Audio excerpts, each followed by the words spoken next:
por la sangre de Cristo, sino que somos lavados por la palabra de Dios. La palabra de Dios nos santifica, y luego queremos andar bien, agradándole a Él.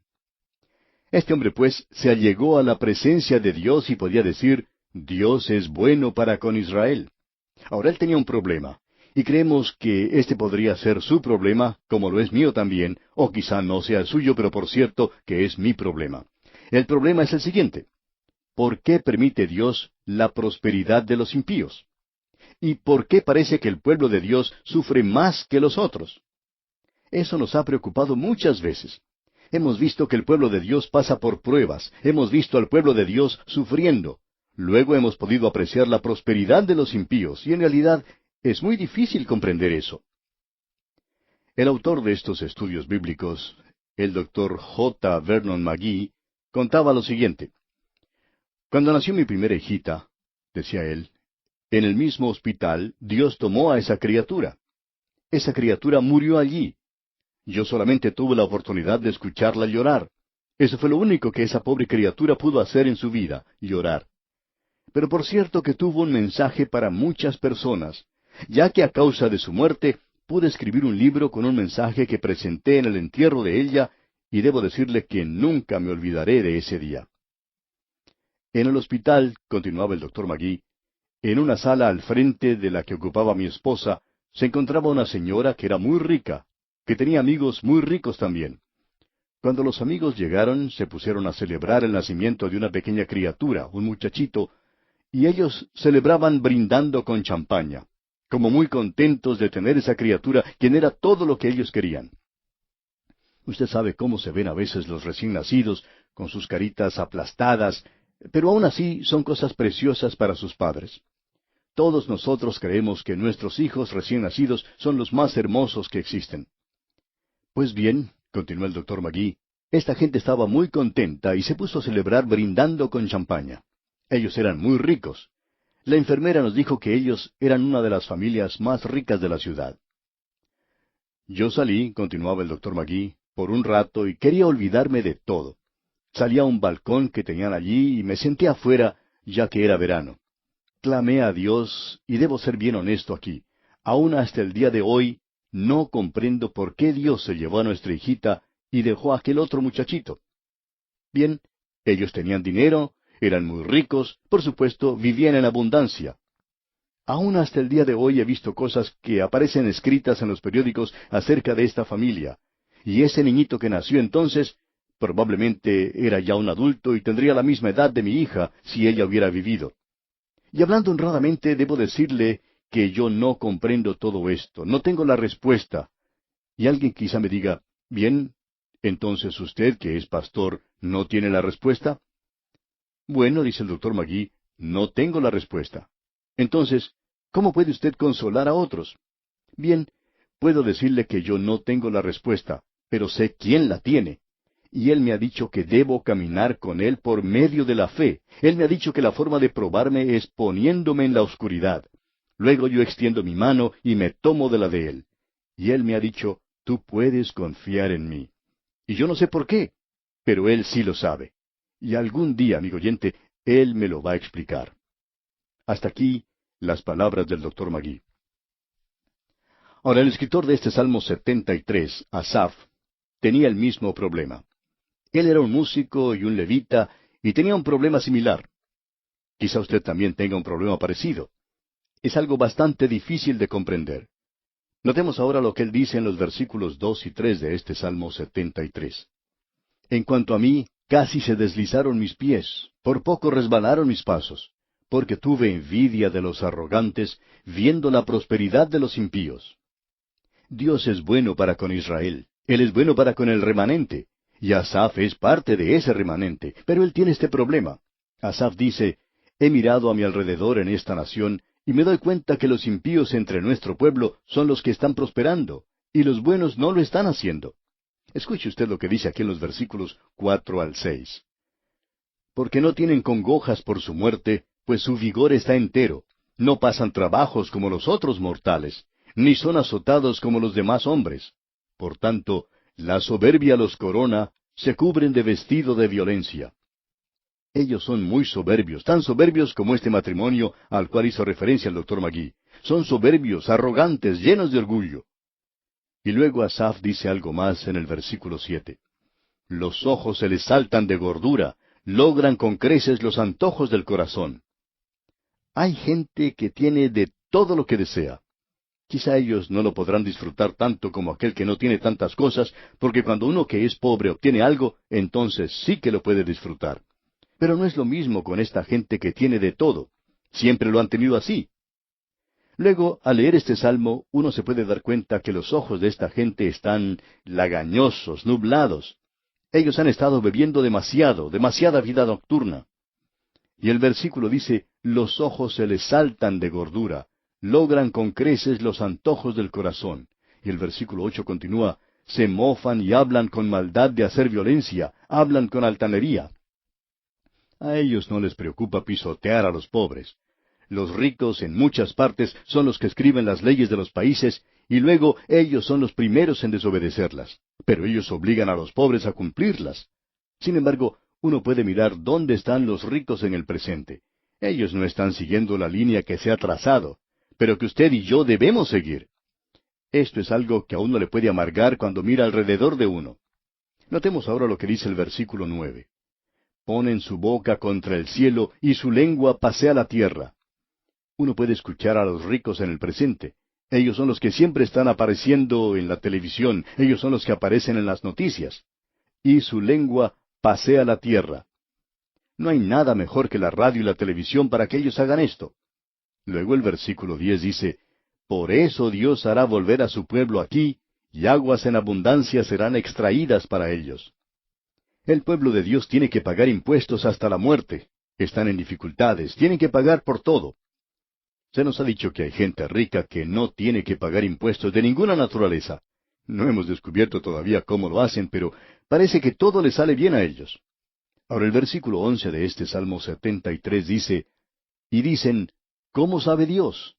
¿Y hay conocimiento con el Altísimo? Ellos no tienen ningún interés en Dios, no saben nada acerca de Él, y preguntan, ¿y hay conocimiento en el Altísimo? Ellos no están interesados en Dios, su dinero es su Dios. Y el versículo 12 continúa, he aquí estos impíos, sin ser turbados del mundo, alcanzaron riquezas. ¿Le molesta a usted eso, amigo oyente? A mí me ha molestado en algunas ocasiones. Escuche ahora lo que dice el versículo 13. Verdaderamente en vano he limpiado mi corazón y lavado mis manos en inocencia. Asaf está diciendo, yo he tratado de vivir para Dios, pero parece que esto no trae ningún beneficio. Y luego leemos en los versículos 14 al 16, pues he sido azotado todo el día y castigado todas las mañanas. Si dijera yo, hablaré con ellos, he aquí a la generación de tus hijos engañaría. Cuando pensé para saber esto, fue duro trabajo para mí. Asaf dice, esto me está preocupando, no puedo dormir de noche. Y luego llegamos a la respuesta. Leamos el versículo 17.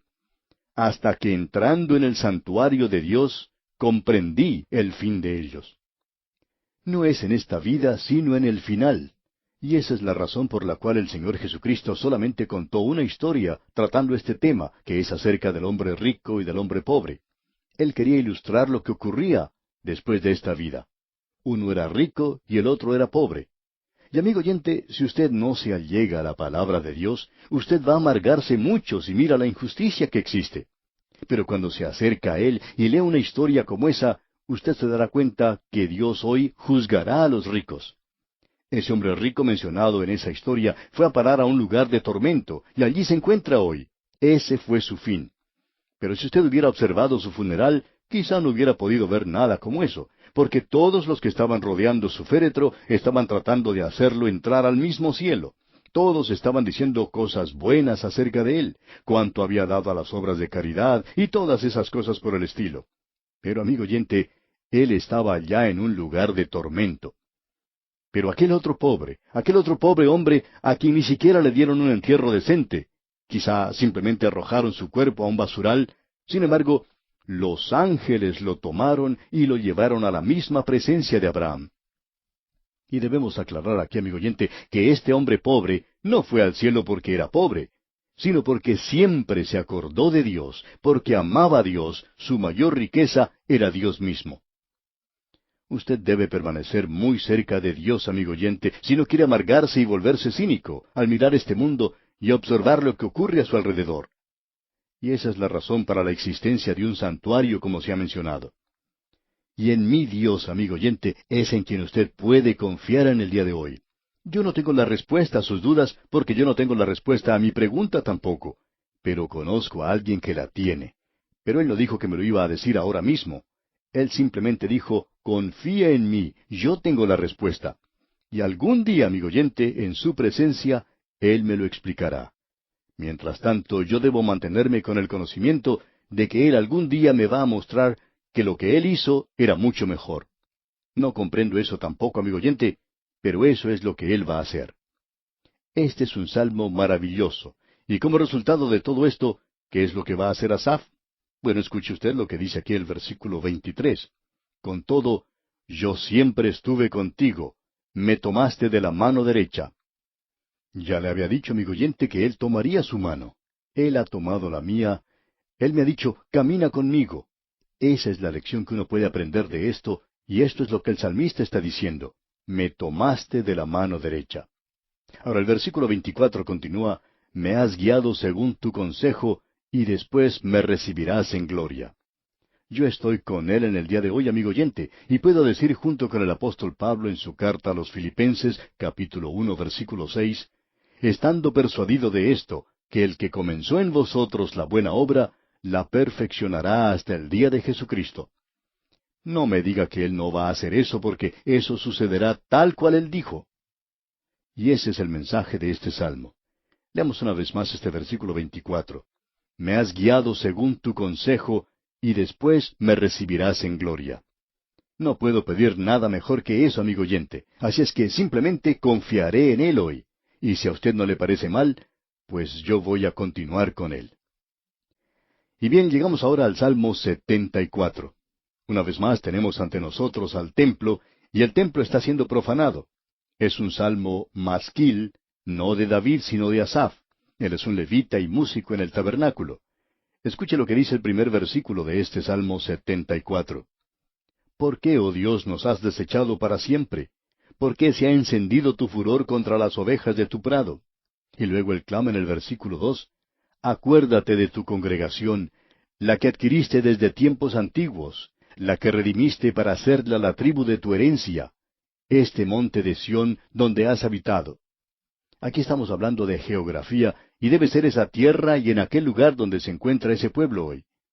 Notemos ahora los versículos 3 y 4 de este Salmo 74.